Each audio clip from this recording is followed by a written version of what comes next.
Mission 2 দিনে চাঁদপুরে ভ্রমণ। তবে এই 2 দিনে কিন্তু ইলিশের বাড়ি চাঁদপুরে গিয়ে আমরা ইলিশ না খেয়েই ঘুরে এসেছি। ইলিশ ছাড়া চাঁদপুর, ইলিশ ছাড়া চাঁদপুরে আর কি আছে?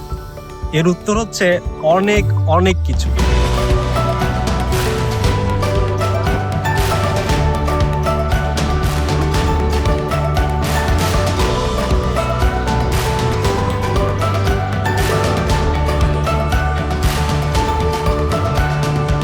কেউ বলেন তখনকার চাঁদপুরের কিছু অংশ বিক্রমপুরের জমিদার চাঁদ রায়ের দখলে ছিল, সেখান থেকে এলাকার নাম হয় চাঁদপুর।